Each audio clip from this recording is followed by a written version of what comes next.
Luego de esta interrupción, continuamos con el tema. Tenemos un problema aquí de comunicación. Agradecemos a Guillermo Garrido, que nos sigue allá en eh, Cerro Viento, en Panamá, a Justiniano Montenegro, el gran amigo y profesor de la universidad, eh, Armodio Espino también en Guararé, Humberto Franco, Digna Raquel Saavedra, Mario Asael Montenegro, Lucía Angélica Martínez. Vamos entonces a continuar luego de esta interrupción por la señal, a lo mejor por la época en que estamos con muchas visitas en las áreas interioranas. Decía que hablar de la Villa de los Santos es un tema apasionante, porque la villa eh, no es cualquier pueblo de las áreas interioranas y sigue siendo importante para comprender eh, muchas de las cosas que están aconteciendo actualmente en la península de Azuero y particularmente también acá en las áreas nuestras interioranas. Eh, Seguimos hablando de Francisco Gutiérrez. Ya hemos visto por qué se le asigna el título de la Villa de los Santos, eh, y muchas cosas que van a acontecer en la Villa de los Santos van a ser producto de esa historia colonial, eh, de grupos que se van a sentar aquí. En algún momento hay grupos que vienen inicialmente de Natá, pero en los siglos sucesivos también van a haber familias con la crisis de la ciudad de Panamá que se van a trasladar a la Villa de los Santos. Con el ataque del pirata Morgan en 1671, también van a haber grupos que se van a sentar acá en la Villa de los Santos. Eh, y, Importante seguir conversando sobre la Villa de los Santos. Eh, y lo que quiero indicar es que a través del tiempo, la villa como Natá van a ser eh, ejemplos de un modelo agrario, de un sistema de vida centrado en, en el sector agropecuario. Esto es importante por muchos motivos, porque va a ser un modelo agrario distinto al modelo transitista y comercial de la ciudad de Panamá. Y con el tiempo va a haber una especie de choque latente entre estas dos maneras de vivir, de hacer cosas. Esto significa que cuando nosotros llegamos al siglo XVIII, hay una conciencia clara de la gente que habita esta zona. Hay un estilo de vida propio que se ha ido forjando producto del encuentro de grupos culturales diferentes como los españoles, como lo que quedó de los indígenas y como la influencia del negro colonial. Eh, Estas cosas van a crear un perfil. Por eso la villa va a controlar toda la península.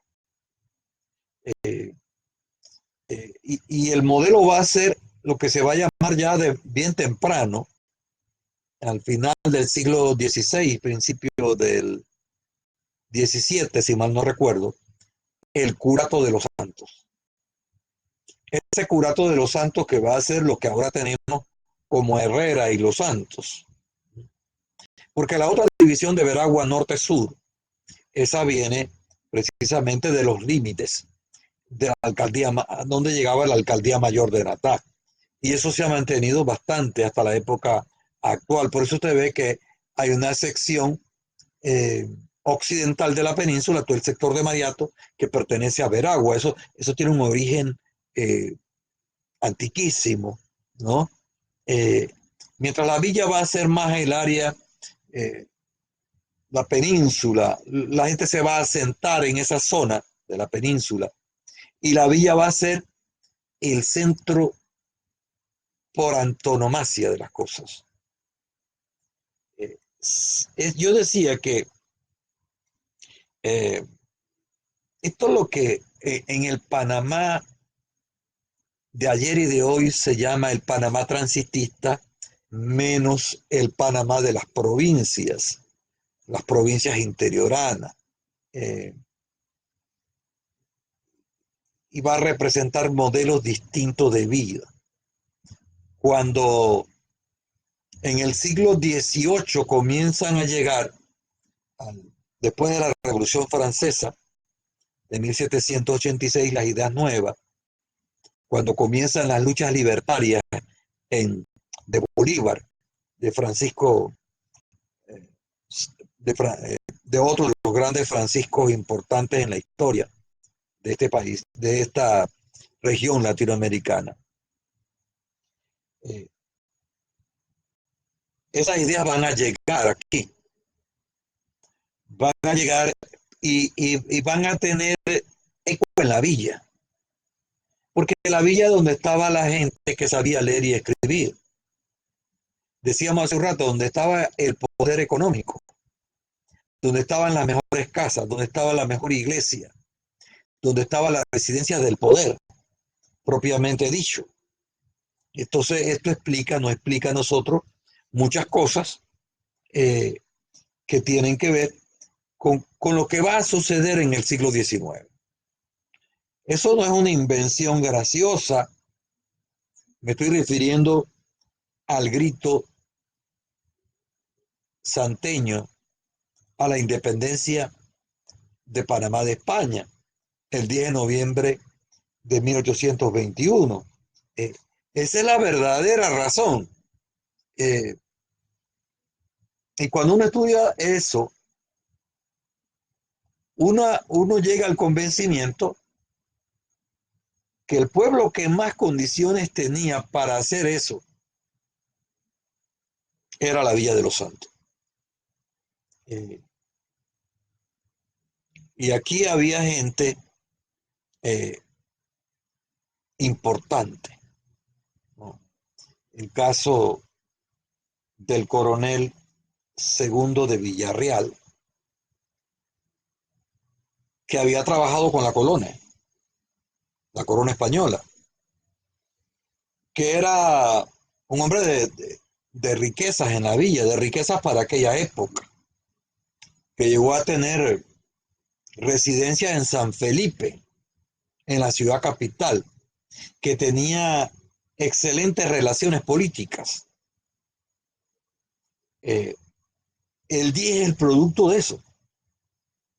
El 10 es el surgimiento, 10 de noviembre, claro, el surgimiento es el conflicto del modelo agrario con el modelo transitista, que también se vinculaban unos con otros, porque no era que esta era una situación, digamos, demasiado conflictiva, pero sí habían intereses económicos eh, en ese periodo. Bueno, voy a agradecer a Jacinta Salado, a José Ezequiel Villarreal Núñez, a Juni Frías, a Bredio de Frías Vega, Felicita Montenegro, Marvin Pineda, a Gloriver González, a Carmen Carrastilla, a Víctor Palma.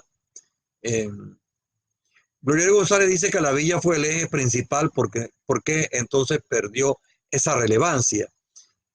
Eso lo vamos a ver. Eh, perdió la relevancia, pero la anticipo precisamente por mantenerse en el modelo colonial. Eh, en un programa anterior analicé eso como que la villa rechazó los extranjeros, igual que Parita, igual que las tablas, eh, igual que PC. Y los extranjeros se ubican entre Parita y la villa y van a introducir un modelo económico más capitalista. Pero estamos hablando ya del siglo XIX, al final, y eso es lo que explica por qué el hijo de la villa Quechitré se crece más desde el punto de vista económico. Eso hay que analizarlo desde este punto de vista, sin apasionamientos. La historia de la península no es una calle, no es un calle arriba y un calle abajo. Nosotros tenemos que darle el valor a lo que lo tiene. Y la villa es el pueblo más importante en la colonia. La estructuración de muchas cosas en la península y el arribo de nuevas ideologías también. Por eso digo yo que es importante ese estudio de la península aquí. Bueno, pero estamos, Maribel Gómez también se une. Estamos en el tema 69. Estamos hablando de la villa de Francisco Gutiérrez. Mire usted qué relevante es este personaje. Y prácticamente no hay nada que se llame Francisco Gutiérrez. En la Villa de los Santos, aparte de la estatua inicial que mencionamos, no hay una calle que se llame Francisco Gutiérrez. Y el hombre es tan importante en la fundación del pueblo que desde mi punto de vista y sin demeritar mérito de nadie, la calle principal de la villa debió llamarse Francisco Gutiérrez. Porque uno podrá decir que las 4 vías de la villa, pero esas 4 vías ya tienen nombre de divisa a las tablas, por ley, y se llaman Belisario Porras. Así se llama esa carretera.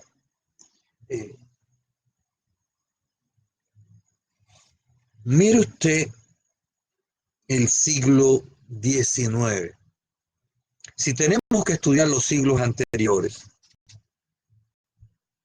necesitamos conocer un siglo muy desconocido en Panamá, es el siglo XIX, desde el punto de vista histórico. Hay muchas cosas que no se logran aclarar precisamente sobre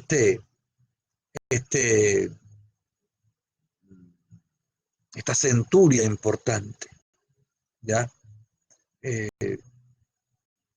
Y uno ve en la fisonomía de la Villa de los Santos muchas cosas, ¿no? Este es un pueblo añejo como el vino.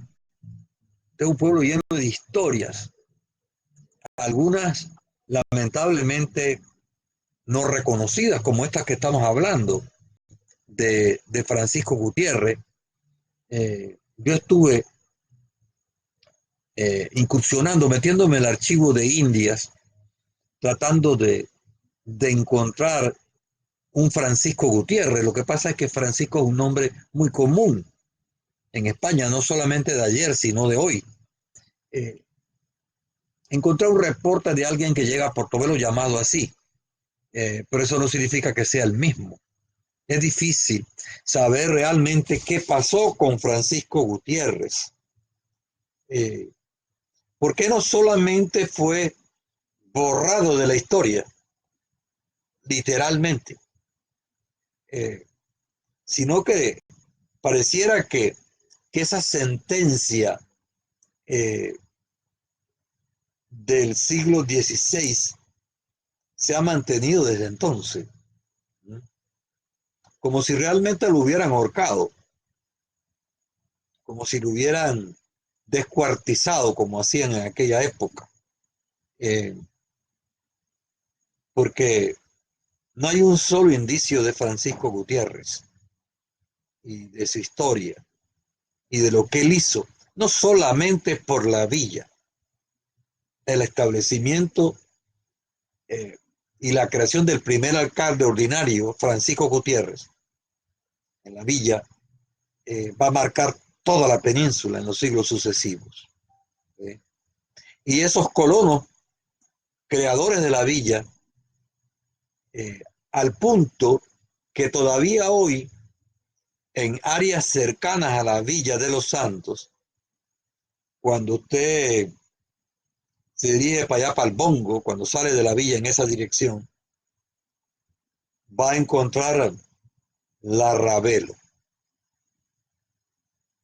que no es otra cosa que el apellido de uno de los 18 fundadores, eh, que todavía sobrevive. Quizás porque, y ahí tendría uno que conjeturar, porque nadie sabe dónde vivió este señor. Lo que sí es interesante es que tampoco era un apellido común y todo da pie a que ese nombre de ese sector y esa quebrada por ahí vienen de los pobladores iniciales, del apellido de un poblador inicial. Porque creo que en un programa yo les decía y comentábamos aquí que es increíble que no tenemos idea por dónde eran los caminos. Porque, ¿cómo se llegaba a la villa? ¿Cuál era la ruta en la colonia? Seguramente caminos que ya tenían los indígenas.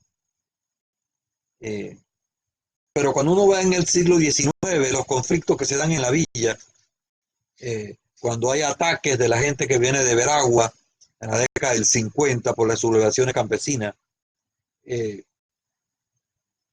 se habla de ese sector y da la impresión que, y esto no lo digo de una manera categórica, da la impresión que antaño la entrada a la villa estaba por ese sector, que hoy no se le da la relevancia y, y el valor que merece. Y no solamente de la villa, desconocemos por dónde transitaban en la colonia los españoles, los indígenas, los negros y demás mixturas que se produjeron en esta parte de la República de Panamá. Así que eh, ese conflicto de la colonia, del sector agrario con sector transitista, el 10 de noviembre es la expresión política de ese malestar. Esa es la verdadera eh, explicación del 10 de noviembre. No solamente de una gente que se reúne y grita libertad, como en el caso del personaje de Rufina Alfaro, que hay que estudiarlo y que es muy importante eh, en la identidad del panameño. Si hubiésemos tenido tiempo, le hubiéramos dedicado un programa a Rufina, porque hemos trabajado bastante los archivos parroquiales, eh, porque hay mucha gente hablando de Rufina, eh, negándolo, aceptándolo, lo que fuese, ¿verdad? Pero muy poca gente se ha sentado a estudiar eso, a analizarlo más allá del bochinche pueblerino, de los relatos, ¿no? Para nosotros es importante en este programa darle valor al personaje de Francisco Gutiérrez, el hombre que fundó un pueblo que iba a transformar la península, que iba a mantener el control de muchas cosas. Quizás los españoles que fundaron eso estaban buscando una solución para el trámite de sus cosas. A lo mejor no calibraron qué tan trascendente iba a ser la Villa de los Santos. La Villa que es un pueblo hoy que vive de glorias de antaño, que se está transformando en las últimas décadas, se está volviendo mucho más grande como pueblo, con creación de barriadas y muchas cosas, pero que sigue manteniendo el núcleo español. Y eso hay que rescatarlo, eso hay que respetarlo. Ese templo hay que restaurarlo, cueste lo que cueste. Porque no es solamente porque es de uno de los pueblos más trascendentales de la península,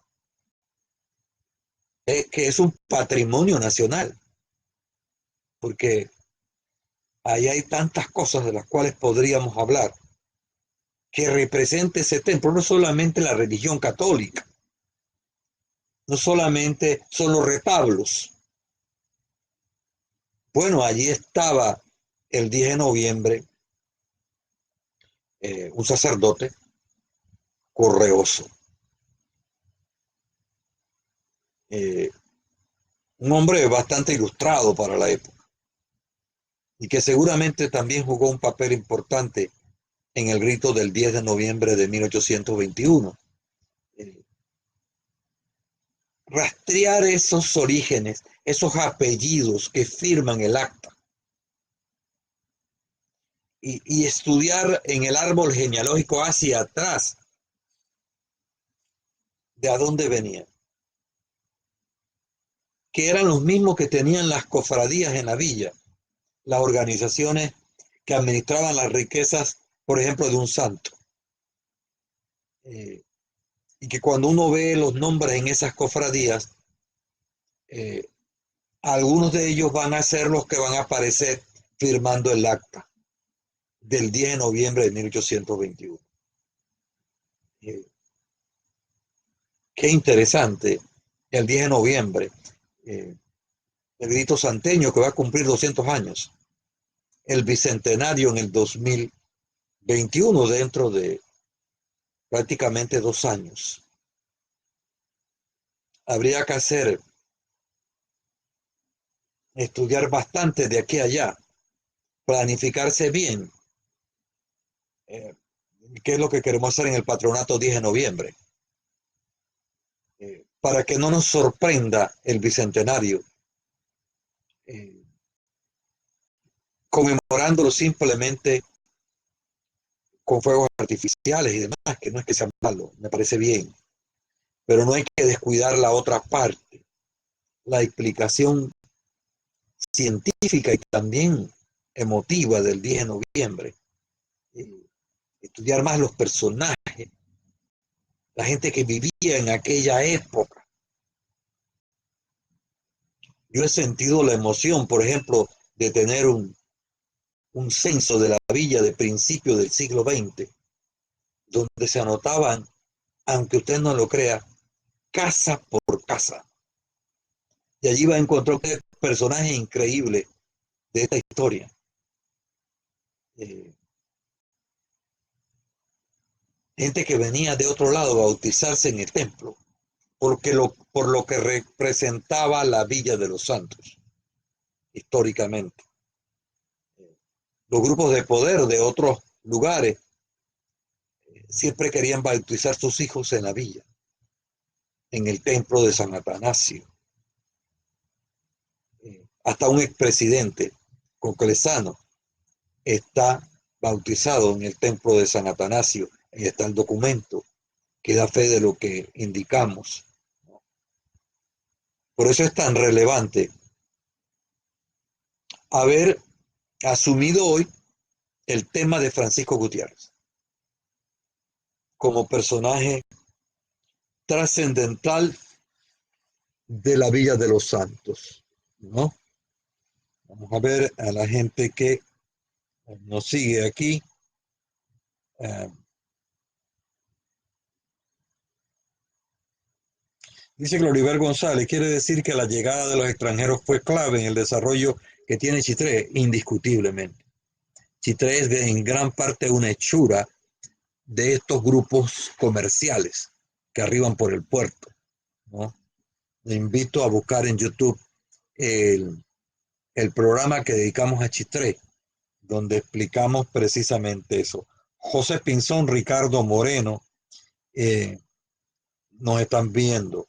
Agradecemos a ellos que siempre estén presentes aquí en este espacio, que lo que uno lo único que aspira es intercambiar algunas ideas que tenemos sobre cómo evolucionó esta península.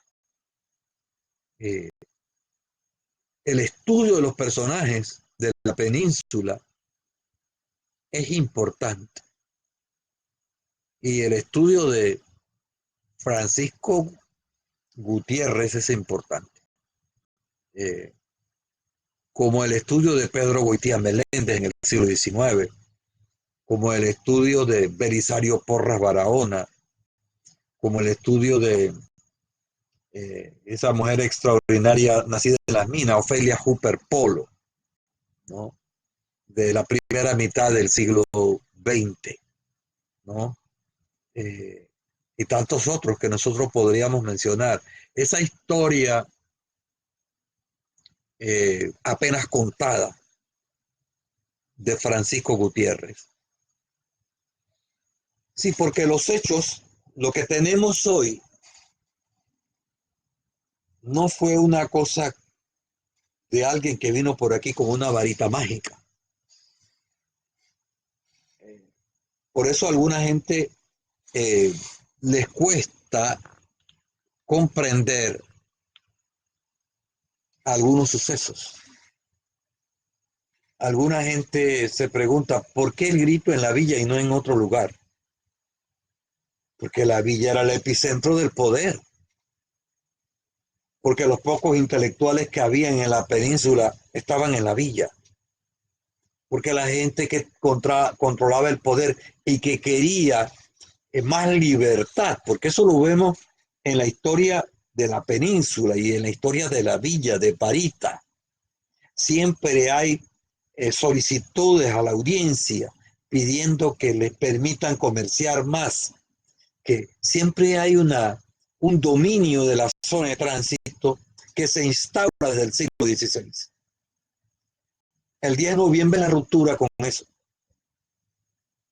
La creación de la villa también es una ruptura con el dominio de Natada de parte de esos españoles del siglo XVI que a lo mejor se preguntaban por qué yo tengo que viajar todo el tiempo a Natada, por qué no puedo tener un pueblo más cercano a mí donde yo pueda resolver mis cosas. En la misma medida que hoy los que vivimos en las áreas interurbanas nos preguntamos por qué esto tiene que estar en la ciudad capital. ¿Por qué todavía en la economía se destinan más de 1.000 millones para construir un puente, que es cierto que se necesita, pero ¿por qué no hay unos 7 millones para restaurar el templo a San Atanasio? ¿Por qué no hay unos míseros dólares para rescatar la memoria histórica de nuestros archivos parroquiales que se lo están comiendo las polillas? Y esa es la historia de nuestra familia. Y gracias a la iglesia y a los curas que mantienen eso. Pero eso hay que digitalizarlo. Hay que, hay que, tenemos que hacer lo posible porque esa historia no se muera, ¿no? Tenemos que destacar aquellas cosas como Francisco Gutiérrez, personajes, aquellos símbolos de lo que nosotros hemos sido en historia, más allá de lo que llaman ahora Herrera y los Santos. Esa visión microscópica de la península nos está haciendo daño porque no dominamos esa historia, porque nos han enredado en el camino. Eh, y nos han llevado a creer que somos distintos, unos porque no habitan el norte de la península y otros porque están al sur, u otros porque están al oeste. Entonces, había que desenterrar a Francisco, ¿no? Por eso yo quiero terminar, eh, cuando uno ve esto en perspectiva, cuando uno ve estos movimientos políticos desde el siglo XVI, cuando uno estudia el grito santeño, cuando uno analiza, por ejemplo, el personaje de Rufina Alfaro, mito, realidad. Cuando nos dicen, bueno, ¿y dónde está el acta de nacimiento? ¿Ah? Qué mentalidad más pobre, qué visión de país tan chueca, ¿ah? Qué manera de ver el mundo tan aldeana. ¿Ah? Rufina es una expresión de ese pueblo. Rufina es el sentimiento. Rufina es la cultura. ¿Y qué ganamos matando a Rufina? ¿Qué ganamos diciendo, bueno, como no está el acta, no existió? ¿Por qué tenemos que robarla a este país de una manera tan miserable? Porque no hay otra forma de definirlo. ¿Ah? Si el hombre no solamente vive de ciencia, eh, está en una sociedad de símbolos. Y son los símbolos los que nos hacen distintos. Son los símbolos los que nos impulsan. Son las utopías. ¿Ah? Hasta la tepeza es importante en nuestra cultura y nuestra historia. Hasta Señiles. Hombre, ¿existió Señiles? Claro que no. Pero no nos ha dado imagen. ¿Por qué tenemos que matar a Rufina y hacer siempre, cada 10 de noviembre, surge la pregunta? Ahí voy a estar enviando eh, unos artículos para el periódico precisamente sobre esto, ¿no? Relevante, la historia. Y todo porque existió un Francisco Gutiérrez y estos otros señores que aquí hemos mencionado, eh, de Alfredo Castillero Calvo, un trabajo interesante, eh, que debería ser reeditado en el Bicentenario. Lo que hay que sacar en el Bicentenario son libros, investigaciones, hacer un congreso, un foro. Así se celebran las fechas. Y naturalmente los desfiles y las reinas y las otras cosas que históricamente nosotros hemos hecho. Porque lo que va a perdurar del Bicentenario es eso. Lo que no se escribe desaparece. Lo que no se coloca en blanco y negro es como si no existiera en la historia. Eh, Amigos, de eso se trata esta noche. Eh, bueno, me emociono siempre cuando hablo de estos temas, cuando hablo de Rufina, cuando hablo de Francisco Gutiérrez, de Pedro Goitía Meléndez, de nuestra gente, de los grandes de esta península. Hay que hacerle justicia a Francisco Gutiérrez. Agradezco que me hayan permitido intercambiar algunas ideas con ustedes a esta hora en otro programa, naturalmente, de la serie de eh, con el tema La Villa de Francisco Gutiérrez, correspondiente a la fecha. Yo primero estaremos en esta misma cita la próxima semana con otra temática de Ágora de Azul.